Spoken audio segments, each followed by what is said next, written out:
We have a welcome to our GIMI Think Tank webinar. We do this every week, and we talk about three topics, one of three topics every week. One is, what are the trends that are going to completely transform the world, change the way we think, the way we act, and others? Trends, whether it's trends about green and recycling, renewables, whether it's trends about currency and cryptocurrency and bitcoins and blockchain. It's trends about the global, the millennials are there, but now we've got Gen Z's coming and the baby boomers are becoming the silver economy. It's all about what the future world looks like. That's one topic. Today's topic will be about Bitcoin, which is about trends and how this Bitcoins and technology and blockchain is affecting everything we're doing. And it will affect everything we do. Okay. The second part of this particular webinar is talking about innovation management. How do companies, corporations manage innovation, and what are the new ideas around that? Are we looking at new ways to get ideas, intelligence, insights? Are we finding new ways to organize teams to be able to take ideas to commercialization faster? Are we thinking of new ways of partnering, new ways of collaboration? Do we have new tools to be able to make our ideas, visualize them earlier, and other things? That's the second part of this topics that we cover. And the last one is, of course, we want to know what's going on around the world in terms of innovation. We want to know what Israel is doing. We want to know what Japan is doing. We want to know what Brazil is doing. So every week, we'll kind of rotate these topics. This week, we have a great speaker. We're going to learn a lot about blockchain. We're going to learn a lot about this technology, which is supposed to improve trust, transactions, confidence in what we do. And in there, how it applies to nearly every aspect of every industry in terms of how we're going to work together in the future.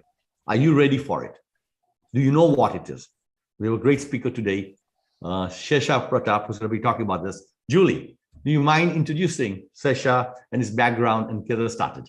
Yes, not at all. As a matter of fact, I'm kind of excited and honored to introduce. I call Sesha, so I don't know if I'm, after 30 plus years, pronouncing it right. But we have gone back a long way. We were schoolmates at Harvard, and I got to meet him when he was already an entrepreneur. I'm going to start off with, I met Sesha when he was just finishing off being one of the youngest CEOs in Boston area for a little company that grew quite a lot called Centerline Software, or Centerline, excuse me. We have stayed in we've stayed in contact and connection over the years, and it's just been amazing to see all the things that he does, the insights that he brings to them, the early wisdom. He was definitely always ahead of us. So I'm not surprised that he is working on blockchain blockchain technology and helping companies and startups work in this space when many of us are still trying to get our hands around what is it. So when he offered to speak to us today about it, I immediately grabbed the chance. So that's really great. Let me give you a little bit more of a official background. He's an entrepreneur, he's a startup advisor, he's an investor in seed stage. He works with many startup companies in many different spaces. Like right now, he's mainly focused on agile software development, customer relationship management, and consumer digital health. He's worked with a lot of them to develop new business models, new revenue models, helping them launch new products. He's worked with not just startups, but Fortune 100s companies. And I'll end with a personal note. I know he is a longtime yoga practitioner and has done a lot in that space. Which I'm also very impressed with.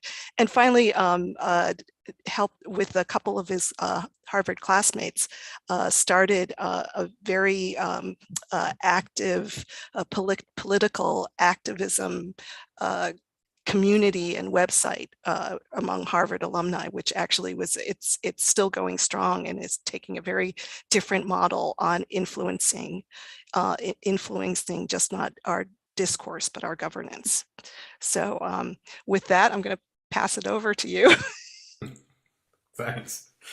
Thank you, Julie. That's wow. That's quite an introduction. I appreciate it. And I just want to say I'm very excited to be talking to all of you. As Julie mentioned, we've known each other for a long time, and I sort of lost touch with Julie a little bit during the pandemic. You know, as you know, probably all of you had with some of your friends, and recently reconnected when I saw the notice that she had joined, basically taken a new position, and you know, with IXL Center. And so in talking to her, I got really excited about the possibility of you know, participating in one of these talks to talk to you about blockchain and Bitcoin. So let me go ahead and share my screen. Can everybody see that? I assume so. Yeah. Yes. Okay. Excellent.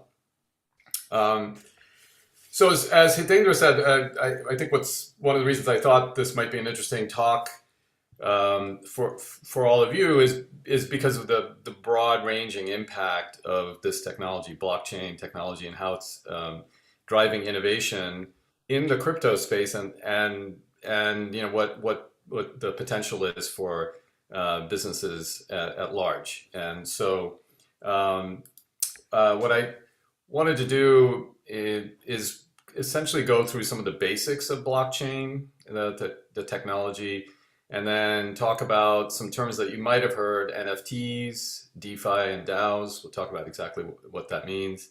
And then talk about some really interesting areas that are really at the forefront of what's happening in this space around games, what people are calling Web3, and the Metaverse, terms I'm guessing that many of you have heard as well. So what exactly is a blockchain? As the name implies, it's basically a series of blocks that are chained together, and the chain is linked by these hashes, basically, that are generated. So the whole point of this is when transactions, whether it's a cryptocurrency transaction or some other transaction, is added to the blockchain, it's done in a immutable fashion, meaning once it's added to the chain, it can't be changed, and so somebody can't go back and somehow alter that. And the reason that's important is because it creates a ledger that can be trusted, and this ledger, which is basically the blockchain, is distributed. It's distributed across a number of nodes. It's actually not in one central place. It's actually run by the participants in the blockchain, whoever's donated their or contributing their computing power to run a node. So it's a distributed ledger, and so not only is the ledger not changeable, but it's protected by the fact that it's distributed. So what it allows for, what a lot of people will say is, allows for permissionless transactions, meaning anybody can participate, but the transactions are recorded accurately and can be verified. So that's, and there's a lot, you know, of technology under the hood, but that's in the essence. And you know, the first use of blockchains was Bitcoin. I mean, that's, you know, and then, you know, subsequently a lot of cryptocurrencies. So what exactly are cryptocurrencies, and why are they important in the context of blockchain? Well, the problem previously with digital cash or cryptocurrency was, how do you make sure that each coin that was issued was in fact unique, and how do you also determine who owns that coin? Right, and in regular currency, well, if you think about actual coins, that's easy because there's actually a physical object, which is a coin, and if you hold that coin, then it's yours, and if you give it to somebody else, then it's theirs. And that's also true with paper currency. And paper currency is issued by a treasury and has serial numbers, and so it's up to the treasury and whoever runs that treasury, which is usually a country, to make sure that particular piece of paper is valid currency. But it gets much more complicated in the digital realm because, you know, anything that's digital can be copied an infinite number of times. And so the problem of how do you use cryptocurrency hadn't really been solved until blockchain came around. And so that's really the one of the reasons why Bitcoin and other cryptocurrencies became so popular. And this is a list of the leading cryptocurrencies. As you can see, Bitcoin is at the top, and it has a market capitalization of about $760 billion. Ethereum, which is the second most popular cryptocurrency or token, is about half that. So, but between these two, Bitcoin and Ethereum basically represent $1 trillion in market capitalization, which is, pretty amazing, given, how recent this whole phenomenon is. You might notice that on this list, there's two cryptocurrencies, number 3, which is Tether, and number 5, which is USD coin, that have a price of $1. So if you look at the other ones, Bitcoin has currently is trading around $40,000. Ethereum is around 3,000, and you probably noticed or heard or experienced it yourself. The cryptocurrencies are highly volatile, which is one of the big issues. But there's a particular type of cryptocurrency called stablecoins, and Tether and USD coin are stablecoins. So what they are is basically a digital version of essentially a US dollar. In fact, USD coin is exactly that. It's a cryptocurrency that's pegged to the dollar. And the reason that's important is because it allows, in the crypto finance space, somebody to essentially do transactions with a stable currency, because that currency will always be a dollar. And you can see it's a dollar. Now, there's a little bit of variability. You can sort of see that, there's a small amount of variability of a couple of percentage points. And that's because some of these stable coins are actually pegged to a basket, what's considered sort of a basket of other currencies, but they're supposed to maintain value close to a dollar, but they do in fact fluctuate ever so slightly. But it's sort of, if you've heard people, or if you've heard the term stable coin, that's what it is. It's a coin that basically maintains its value, whereas all these other currencies fluctuate pretty dramatically. So another thing, in order to participate in this space, the crypto space, you basically need a crypto wallet. And what's sort of interesting about a crypto wallet is it's basically a way to hold the keys for your account. But in fact, what you own is actually sitting on the blockchain. So that's sort of the funny thing. Typically you sort of think, okay, well, if I have a wallet and I have some money, the money is sitting in my wallet, right? It's actually, if you have dollar bills or any kind of currency, any, whatever, euros, or your credit cards is probably a better example. Your credit cards are sitting in your wallet, but in fact, they're just used for transactions. Your credit cards actually enable transactions. They don't actually represent money in of themselves. It just allows you to go and make a transaction, which is then authorized by the credit card company. In the crypto space, that's essentially how crypto wallets work. They allow you to authorize transactions for your account, but those transactions are actually conducted on the blockchain. So everything is actually sitting on the blockchain. Your wallet basically gives you access. And there's a bunch of different wallets. Just one thing, if any of you are sort of thinking about, or if you are, involved in doing cryptocurrency transactions and holding assets in your wallets, one thing you probably want to think about is getting a hardware wallet. You'll notice on the top right-hand corner, there's a little device there that looks like a USB. That's from a company called Ledger. And that basically allows you to keep the control of your transactions on a hardware device so you don't get hacked.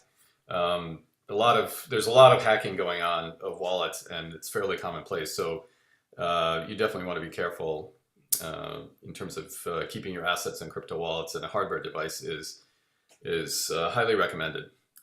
So there's another term you might have heard of called smart contracts. So in the evolution of what happened in the Bitcoin space, or rather in the blockchain space, first there was Bitcoin, which was a way to transact using a coin. And then people realized that there were some limitations in that, because you could only basically send and receive currency. But there were a lot of other things that could be done with the blockchain. And so what happened is when one of the early developers in the space came up with the idea of Ethereum, which is a blockchain that has the ability to execute smart contracts. So a smart contract is basically a piece of code but it functions like an actual contract.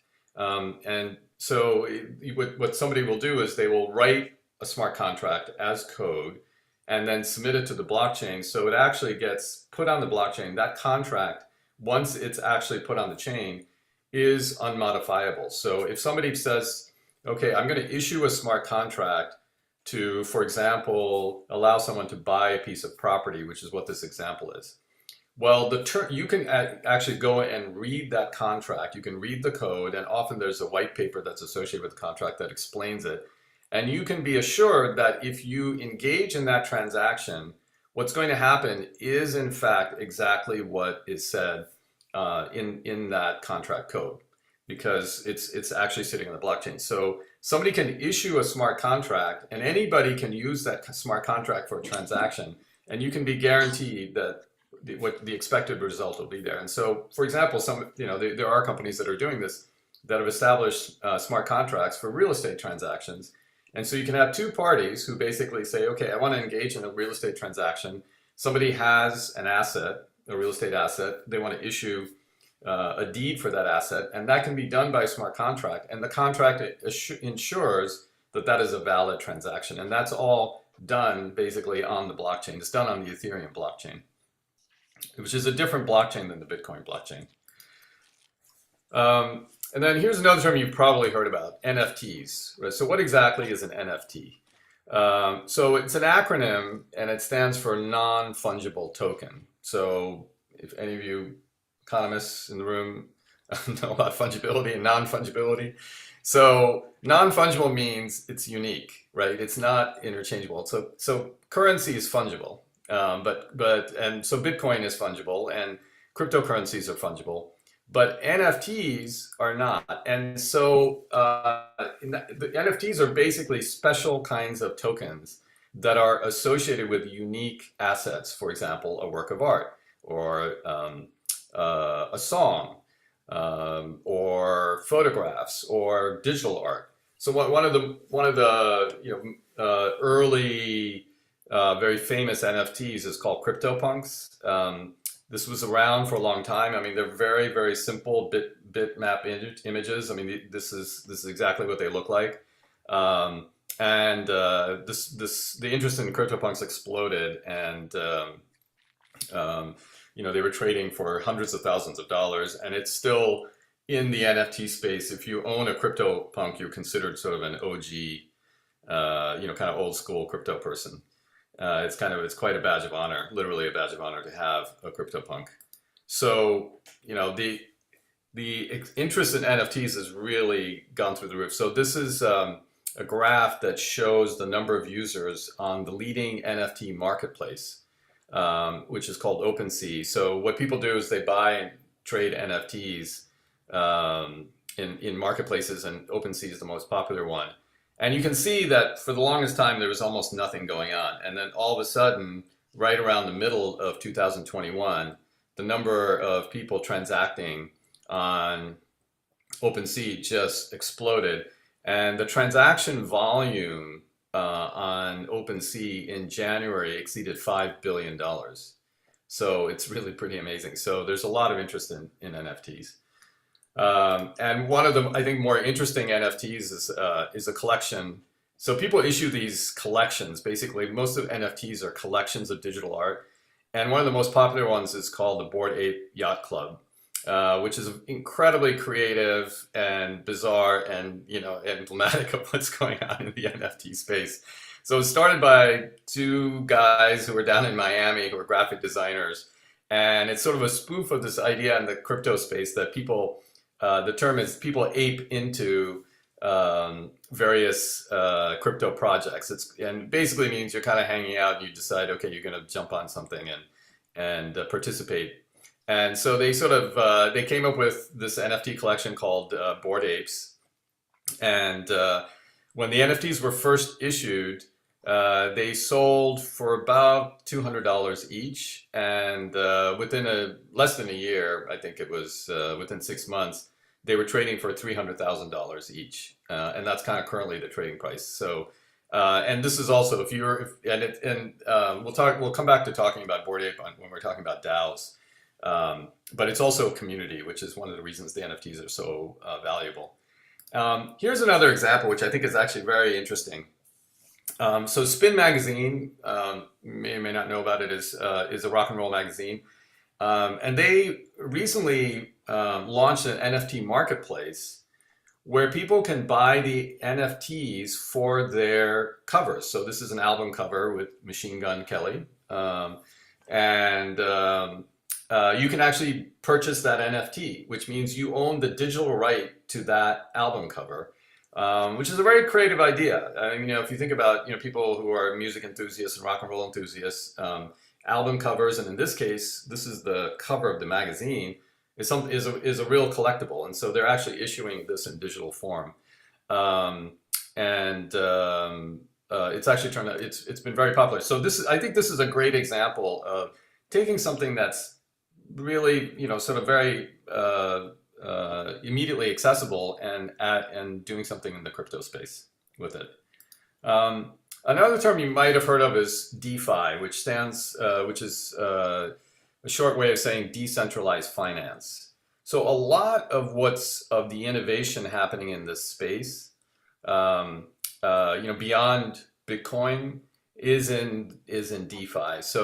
And DeFi is all done on the Ethereum blockchain because Ethereum allows smart contracts. So it's really that ability to execute a contract that supports DeFi. So what exactly is going on in DeFi? Well, pretty much any kind of financial transaction is being done in the DeFi space. So there's DeFi apps for borrowing, for lending. There's some ideas called staking yield farming, which I'll talk about in the next slide. But if you look at this landscape, you can see pretty much any kind of banking function, financial function, even insurance, is actually now being done on blockchain, and done in some really interesting ways. So in terms of where is blockchain having the biggest impact right now, I would say without a doubt it's in the financial industry, because of the explosion of DeFi. So what do people actually do on these DeFi platforms? Well, they basically, the kind of the key to understanding DeFi is it's a way to create pools of capital. It's a way, so if you think about a bank, or if you think about a mutual fund or a venture capital fund, those are essentially pools of capital that are brought together in interesting ways, right? Different ways.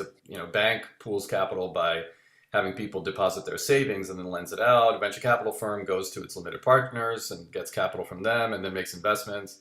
Mutual fund, same thing. Shareholders buy into the mutual fund and then they make investments into companies. So those are all pools of capital. DeFi works in pretty much the same way. So this is an example from the leading DeFi platform called Uniswap, which allows people to lend their crypto assets into a pool. And by lending that, they get interest, which is what you would expect in a regular banking situation. And then people can go and borrow from that pool. They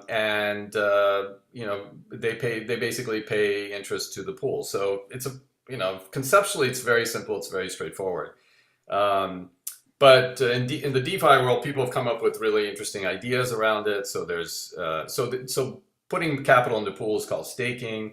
If you're doing that, you're a liquidity provider, and oftentimes these platforms provide additional incentives in order to kind of jumpstart the platform. And the way they do that is by boosting yield. And so people who are go around looking for high yield platforms are basically doing yield farming. So that's there are a lot of people who are doing that, who basically are running around trying to maximize their yield. And some of these new DeFi protocols, they're called DeFi protocols, have been paying 20 to 25% annual yield on their pools, which is pretty high given what the current interest rate is. And then I think probably one of the most interesting areas of all in this whole space is DAOs. So a DAO is an acronym for a decentralized autonomous organization. And it's a completely different way of organizing people. And I think, to this question about where will innovation come from, in this whole sector or based on this technology. I think DAOs are going to be the catalyst more so than probably anything else. And the reason why is because if you think about traditional companies, certainly large companies, it's a hierarchical structure, and decision making happens in a certain way. Obviously, companies are trying to innovate.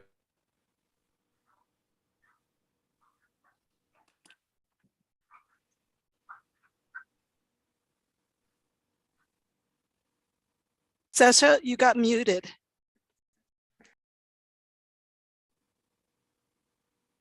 Oh, that's weird. I don't know. Thanks. I don't know how that happened. All right. Well, anyway, in large companies, you have a traditional top-down structure. With DAOs, it's very different. It's basically a community of people who are working together, and they're working together based on a couple of smart contracts that basically determine how they work together. There's sort of a joke about DAOs that a DAO is basically a community, is a chat group with a shared treasury. And that's sort of true in some cases. It's basically a group of people who decided to put some money together, and then they work together to decide how that money is spent to fulfill the purposes of the DAO. So it's a very different way of doing things. There's actually a huge number of DAOs that have sprung up in lots of different areas. So some of these we've already talked about. So for example, you'll see under social DAOs, here's Bored Ape Yacht Club. There's another social DAO which is very interesting called Friends with Benefits. It's a group of artists and creative types who've gotten together and created a DAO where they share ideas, become very, very popular. It's very hard to get into at this point. These protocol DAOs are mostly involved in doing financial transactions. So Uniswap, for example, we talked about. Compound is a lending and borrowing protocol. Aave similarly, and then you can see there's lots of other, so there's also a lot of investment DAOs, and some of these are disrupting what's going on in the venture capital space. So there's lots of different DAOs. I think one of the more interesting DAOs that's come along, you might have heard of it, is called Constitution DAO. This was a group of people who got together. It started as a chat group who decided that they wanted to collect money to bid on a copy of the US Constitution that was going up for auction. And you'll see here that basically in about 4 days, they were able to raise $47 million. And the way they raised that capital is people said, hey, I want to be part of this. So they joined the DAO, which was very easy to do. And they made contributions from their crypto wallet to the DAO treasury. And so this DAO raised $47 million to bid on the US Constitution. Unfortunately, they lost the bid. And the reason why they lost the bid was because this is sort of the interesting double edge of the crypto world. Everything that was happening in this DAO was public. So people knew exactly how much they could bid for the Constitution. And so the person who won the bid outbid them by a little bit because he knew exactly what their maximum bid was going to be. And so they lost the bid. But regardless, it was a very exciting way for people to get introduced to a DAO. A very high percentage of people who participate in this DAO had never done anything like this before. So I think it really brought a lot of people into contact with the power and the potential of DAOs. And another really interesting area is blockchain games. This is a whoops. Sorry about that. Blockchain games. There's several blockchain games. One of them, which is really pretty interesting and is, I think, sort of setting the stage for what's going to happen in what people call the metaverse, is called Decentraland. It's a decentralized virtual reality game. And you can, the way it works is kind of what you would expect. People can go in and essentially buy parcels of land. So you basically acquire parcels of land, and you can buy and sell those parcels of land, and you can do things to build it up. It's sort of like a super duper version of Monopoly, if you will. But you're not going around the board. You're basically just going and buying virtual land. And it's interesting in that it's sort of showing how a game like this can actually have an economy associated with it. I mean, the game itself the game dynamics are not that innovative, and the graphics, as you can see, are whatever, they're okay. I mean, if any of you are familiar with first-person shooter games, I mean, this is nothing in terms of the graphics quality compared to what's going on in games like Call of Duty and things like that. But what is really innovative is this economy, that there is actually an economy associated with it, and it's growing. It's actually become quite popular. So just to kind of wrap up a little bit, what is you might have heard the term, what is Web3? Well, to answer that, you have to sort of say, well, what is Web 2? So, Web 2 is sort of what we're experiencing now. It's basically, depending on how you think about it, it's centralized software applications. So everything from Facebook to Salesforce to Atlassian, Pinterest, some newer companies that you might have heard of like Notion, Figma, Slack, all those are Web 2. A lot of the innovative Web 2 companies are being driven by community.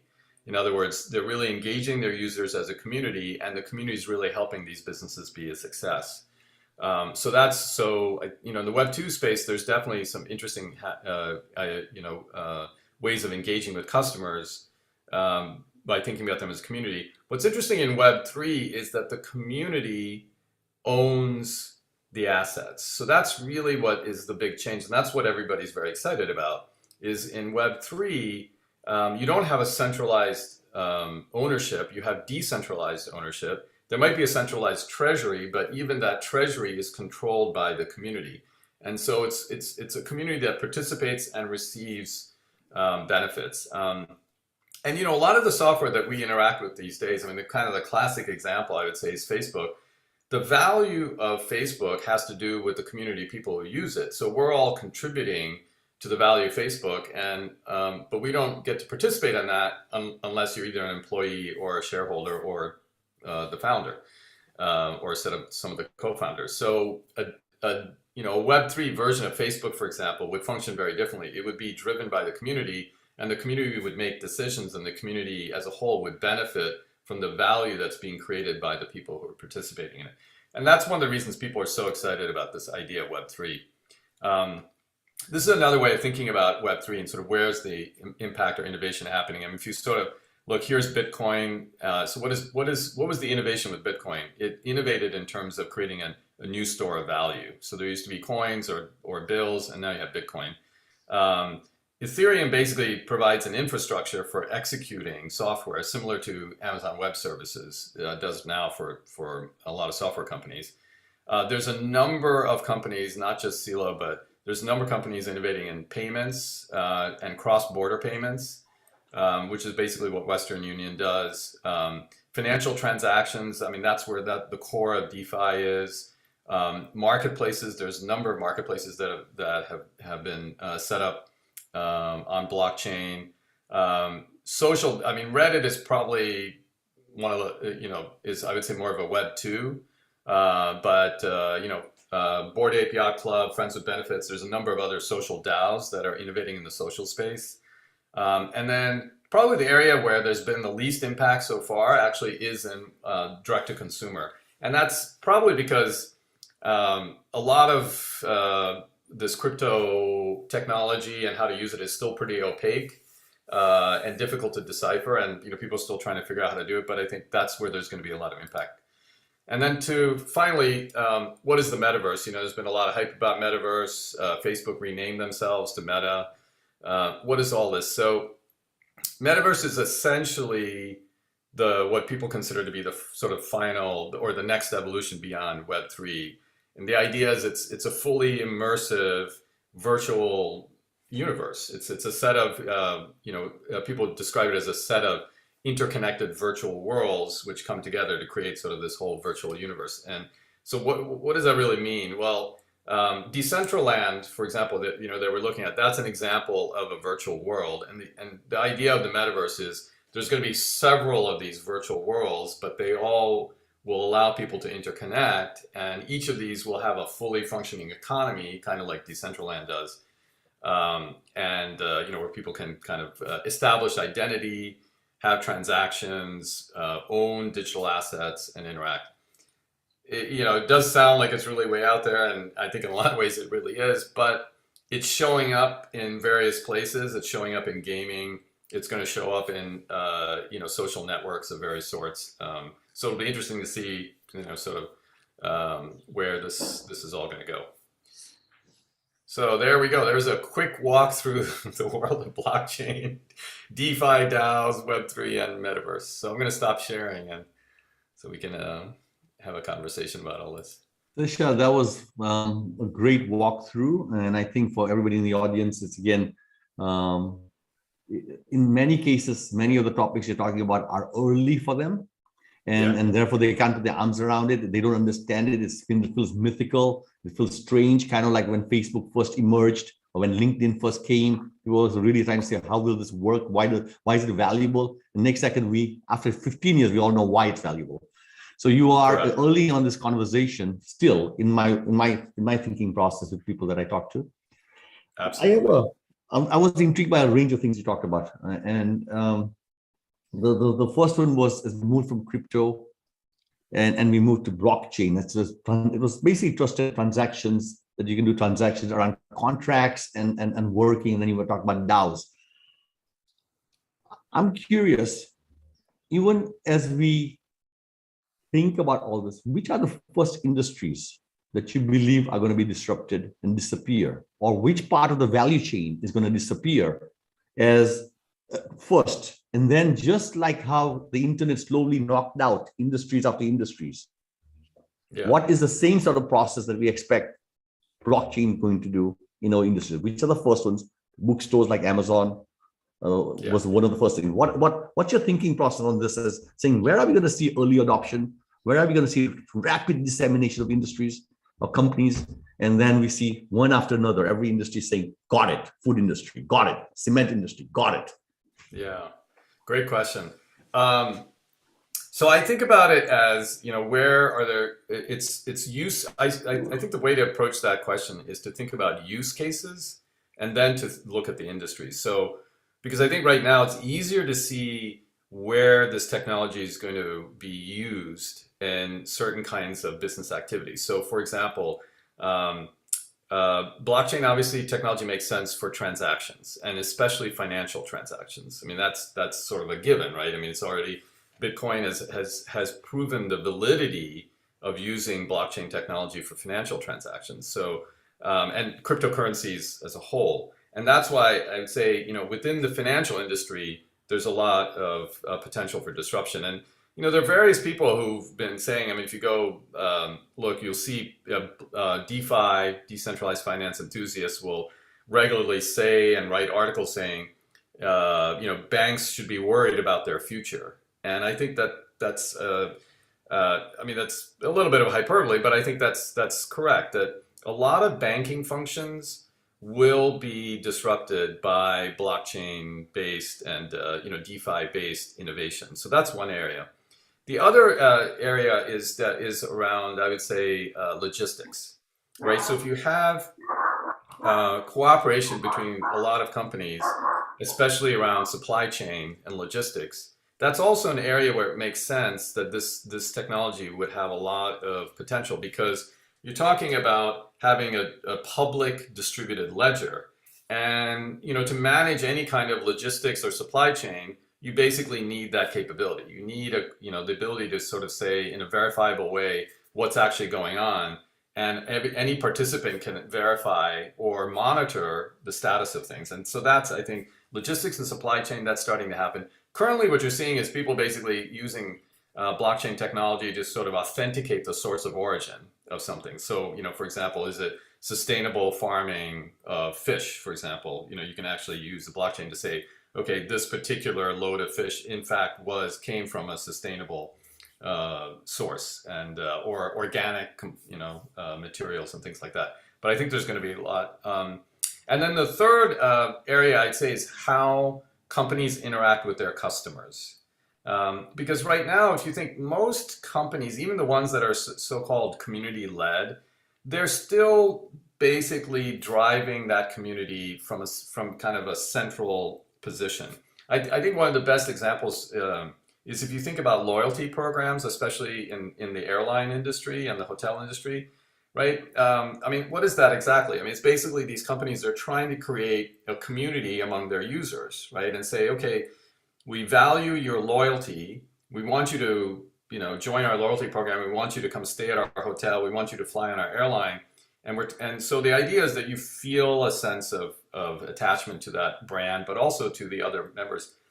Those programs are barely scratching the surface. And I think a lot of it has to do with structural reasons, but you can sort of see that if that moved into more of this new Web3 world where you had a DAO, where the members of a loyalty program, you know, could function differently. For example, just to sort of end on that, you're probably familiar with, say, TripAdvisor, right? I mean, there's a community-driven company. Well, TripAdvisor has, you know, something like 300 and I don't know, I think 350 million users.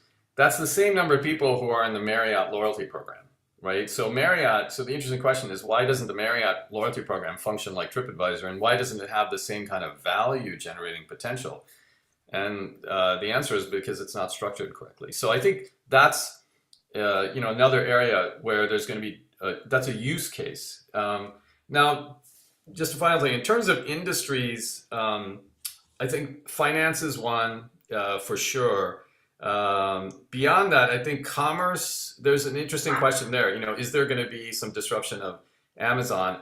That's harder to say. I think what you're probably going to find is collectives of vendors and suppliers coming together and maybe disrupting. So I think, you know, if you look at something like Shopify, I think that's a place where you're going to see probably something that functions like Shopify, because Shopify is a platform for people to, you know, set up e-commerce stores.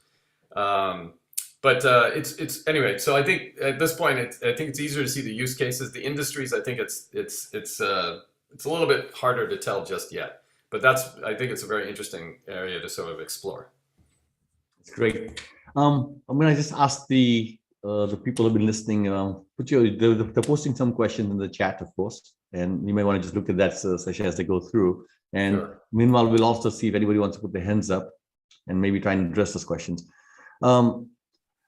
I think there's some thought processes over here that we should think about, even in our GIMI Think Tank that we have over here. It's a community, and this community is transacting. It's transacting in some form of ideas, information.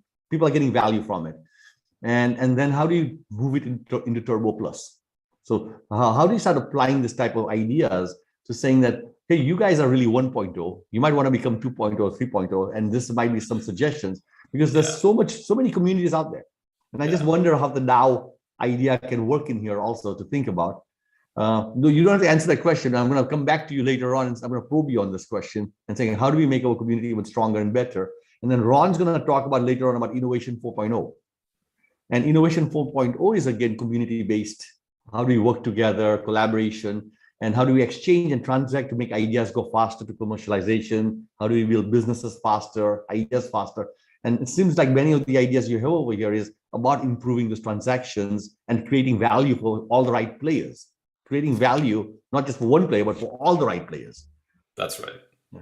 So I think you just put your finger on it. I think that's exactly it. I think if you have a community that is interacting in such a way that it's creating value, this technology and these ideas allow the participants to also receive that value in a way that's open and trusted, right? It's so you can actually then open up that community. You can basically make that community extremely open, because the mechanism for how people participate and receive value is enshrined, so to speak, in basically the smart contracts that run that community. So everybody is aware, and so that creates a very high degree of trust. You know that as a participant in the community, that your contribution will be rewarded appropriately. Yeah. Sesha, we've got hands up already. So okay. Carlos, why don't you start? Get us going. Can make sure you let us know where you're calling in from and your name and then the question. Hi, thank you, Itendra. Thank you, Sesha. Congratulations, great presentation. Very simple, very direct, very enlightened. I want to hear you talking about the dark side of this, is the cyber attacks, Yeah. and how fragile are we, because we see every day companies and people suffering, and if we go this way, how fragile are we in terms of safety? Yeah, I agree. It's a very, very big problem. This is, it still is people say sort of the Wild West of, what's going on in terms of how things are happening. And there was a series of problems that happened over the last couple of years, which, where people were showing up as essentially as bad actors. They were launching projects, collecting money from people, and then disappearing. There's a term for that in the crypto space called rug pulls, where somebody, will sort of pull the rug out from under a project and walk away with the money. I think that has died down quite a bit. Now the bigger problem is hacking. There's people who are very, very good at hacking. And some of these hacks they're actually not malicious. They're just people who are exploiting problems that are not obvious, basically to game the system. I'm working on a project. We just actually launched day before yesterday, and we had somebody come in and basically run a script and generate a whole bunch of tokens. And there's nothing you can do about it because it's on the blockchain. Or it's not nothing you can do, but it's difficult to deal with that. So I think it's a real problem, and I think that's going to get sorted out. There's an interesting view in the crypto world about this, and it sort of goes the following way. The view is that if you look at financial transactions, there's a certain overhead cost in financial transactions for security and authenticity. And that's embodied in the transaction fees, and it's also embodied in whatever overhead the central organization, whether it's a credit card company or a bank, is putting on those transactions. So we all pay a certain fee for security and authentication. The view is, if you look for example, in the DeFi space, and you amortize the cost of these hacks across the transaction volume DeFi space, it's much less. The average cost of these hacks is actually much less than the incremental transaction fee that's happening in the traditional finance world. So the view is, yes, hacks are happening, but if you actually look at the amortized cost of those transactions in the DeFi space, it's actually a lot less. So, that's kind of the DeFi view of it. It's like, yeah, this stuff is happening, but the cost to users is actually less than we all pay when we're using a credit card. I think it takes a while for people to get comfortable with that, but that is sort of that is a macro view of how you look at it. Thanks, Carlos. Carlos is calling in from Brazil, from Belo Horizonte. Bob, you're next. If you would like to introduce yourself, where you're calling in from, and then what your question is. You're on mute, Bob. Bob, you're on mute. Can you know? Yep. Oh. Back on mute. We okay? Yes. Nope. Every time you look down, it works. Every time you look up, it goes away. Nope, we can't hear you. Now? Yes. Wow, this is weird. Okay, so session one is, I would love to have your notes and a copy of the video here today for my strategy course, because I'm totally rethinking how I'm going to teach strategy here, and I want Jimmy to be the core of the course. So Hitendra, I still need your notes so I can get it past the other academics here. But my question is a very philosophical question. It goes like this.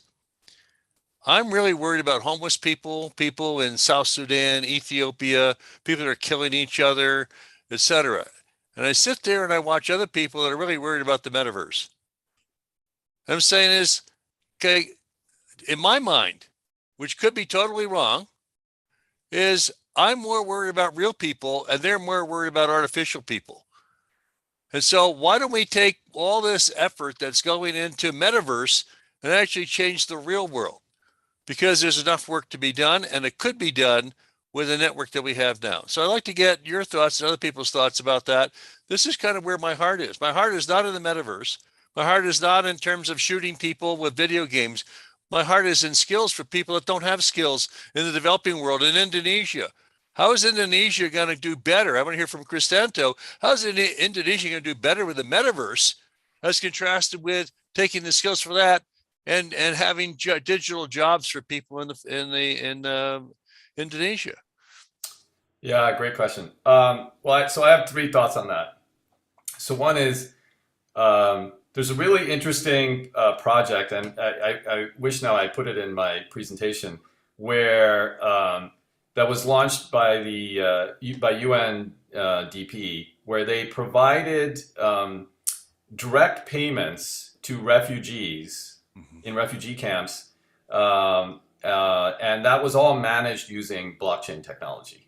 And it actually turned out that so and that's a really good example where one of the big problems for refugees receiving direct payments is they don't necessarily have identity papers, and they also don't have bank accounts. But this was because of blockchain technology, they were able to overcome some of these obstacles and actually make a direct payment program work extremely well. And it was basically essentially doing direct payments into crypto wallets that were on people's phones, right? And then they could then use that money right away, to buy goods and services that they desperately needed.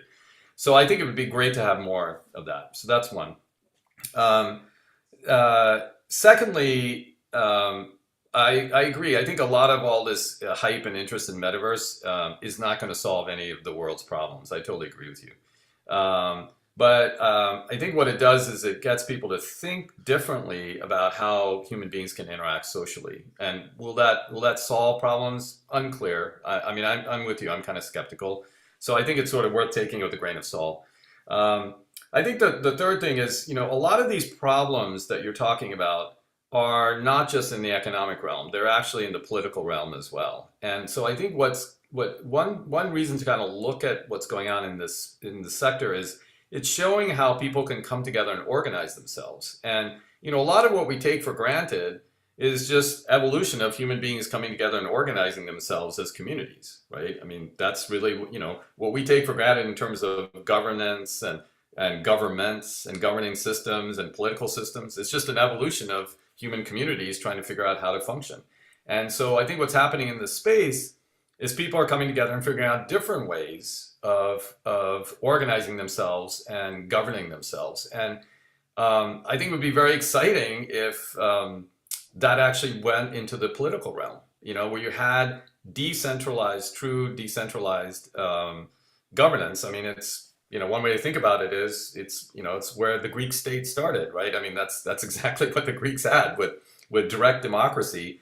You actually can have direct democracy using this technology in a way that's currently very difficult to do, right? Because we are somewhere in the spectrum between representative democracy and authoritarianism, and there seems to be a movement towards authoritarian political systems. This potentially could be a way to move in the other direction, which could have an impact on a lot of the issues that you're talking about. Sesha, great answers, and I think great example. The very technology can actually help us solve some of the problems of what Bob was talking about. And what was interesting, I was just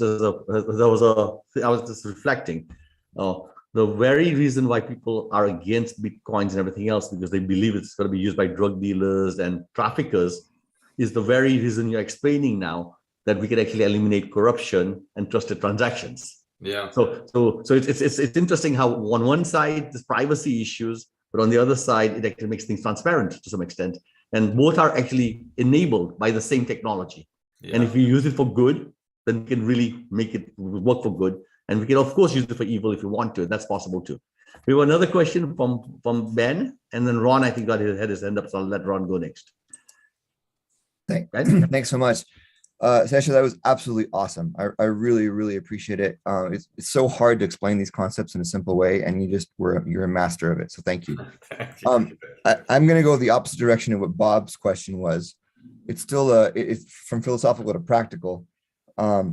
I'm concerned about the same thing that Bob is, but I've been trying for a really long time to find sort of the enabling technologies that would allow us to move, for example, to more decentralized company structures, for example, in Central America, where I'm from, because a lot of the structural a lot of the limitations to reaching potential are structural and sort of, hundreds of years of doing business a certain way that don't allow each individual to reach their potential. My question is very specific. As we try to build, for example, DAOs to have a new kind of community-based company for agriculture, for traceability, for manufacturing, et cetera, and move more to kind of like a cooperative model that's technology enabled.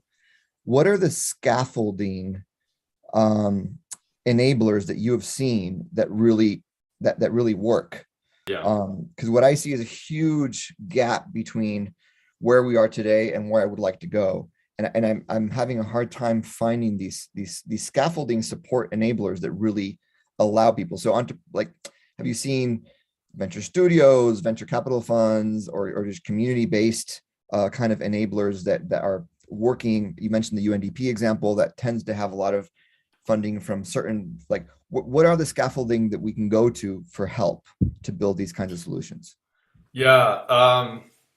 Yeah, by the way, I think you're really onto something. I do think that cooperatives are the place, so there's going to be the way corporations use this technology, but I think cooperatives really is where this can really be applied.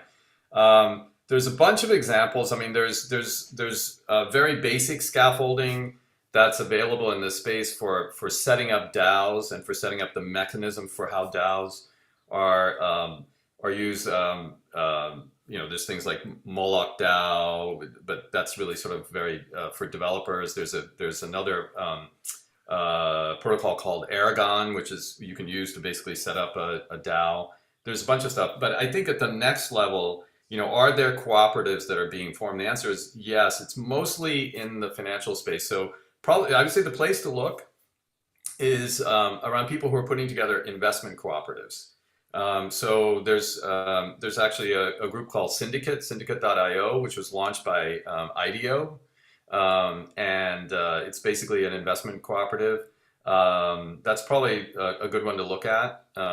There's a bunch of people now who are working on creating various investment groups, ranging from venture funds to crypto SPACs, which are all about. They're not really.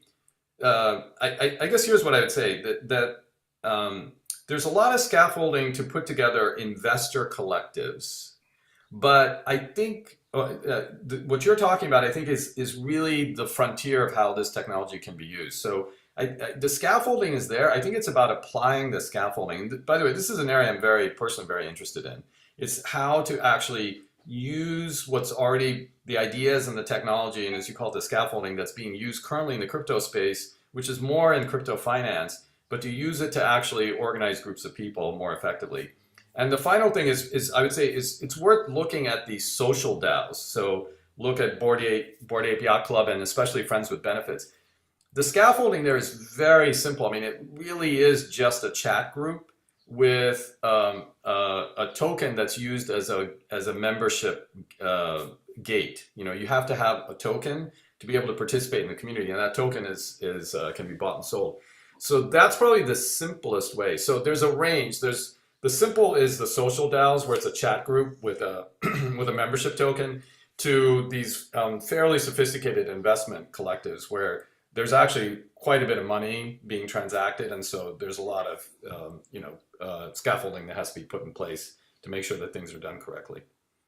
Sesha, let's do the last question. Thank you, Ben. Ron, I'll give you the last question. And just so everybody knows, Ron will be he's going to introduce the next topic after this particular talk. So Ron, you have the floor. So excellent presentation, pulling it all together. Lots of dots to connect. Really superb job. My question or comment and question has to do with kind of bouncing off what Bob was saying too. It seems to me that the advantage, for sure, the public purpose of blockchain is huge.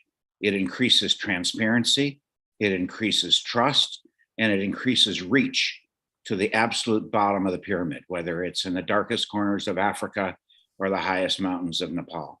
So I really do believe that blockchain has incredible public purpose potential and is not as infected by speculation.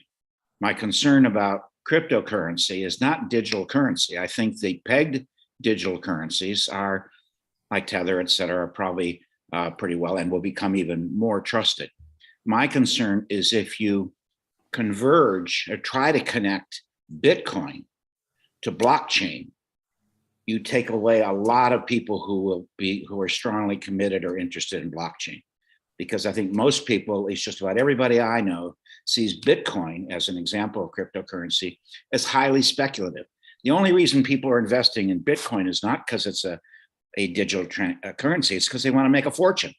They're rampant speculators. It's going to go up, it's going to be down. As you said, it's incredibly volatile.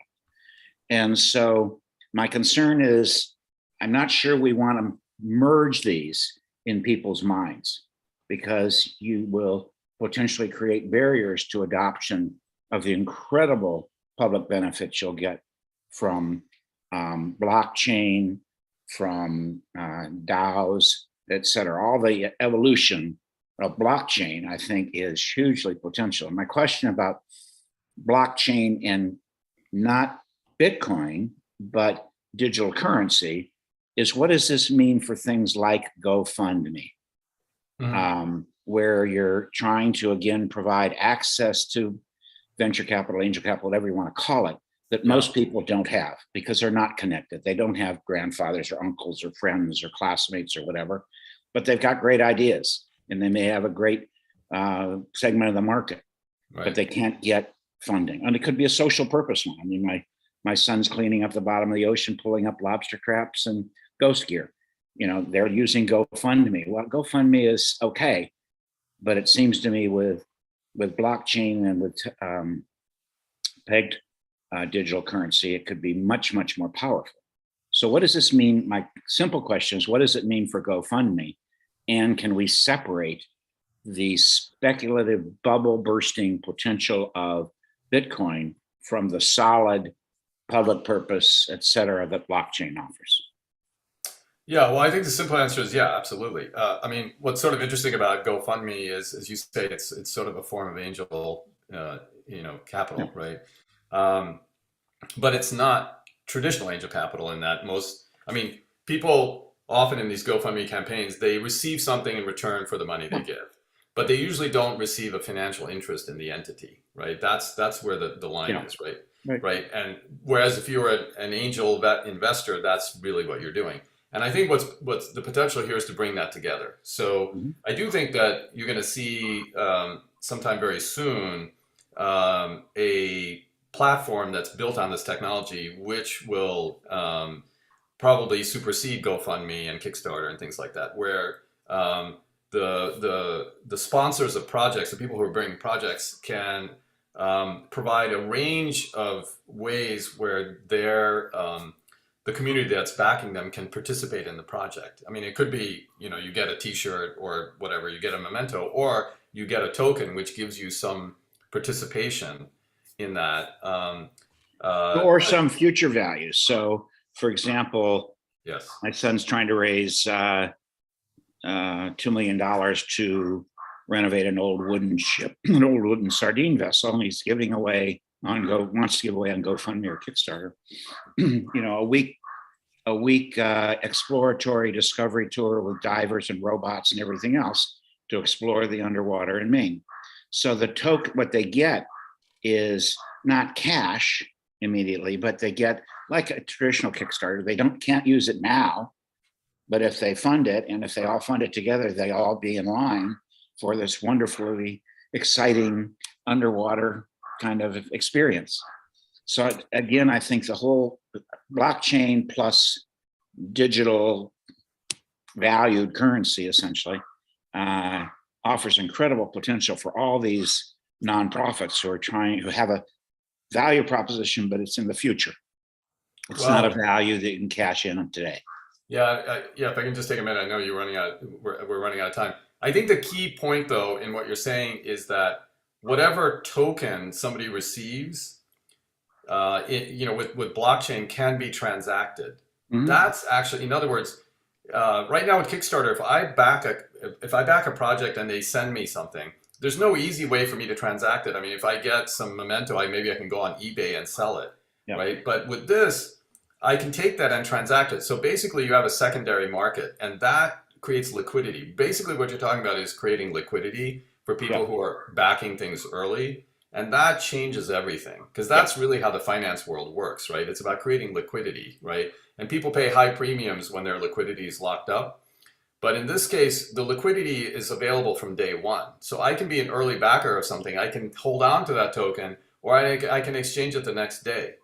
And that changes people's thinking, you know, because once you give people liquidity, you're then talking about currency. And so it just changes, you know, kind of the whole relationship of how some of these things would work. Thank you, Ron. Let's maybe wrap this thing up if it's okay. Sesha, that was great. It was a great presentation. It took us through a journey of how digital is changing the world with new types of currencies, how blockchain is building trusted transactions. You gave examples of how it can be used in metaverses, DAOs, and other places. And I think you've tickled our brains certainly with things to think about and rethink everything we're doing. Because I do really believe this is another moment in our history as what the internet did, what plastic did to the world, what digital did, with silicon did to us. We are at another one of those crossroads, and we may stand on the sidelines watching it, and then 20 years from now regret that we didn't do something about it. Right? And we've all been on this particular journey. This is one of them. So I really want to thank you for coming, and I would really like to, you know, invite you back again and continue being part of our community. And Julie, I'll let you say the last words, and then Shekhar, one sentence, a couple of sentences before you say goodbye, and we can thank you for your great presentation.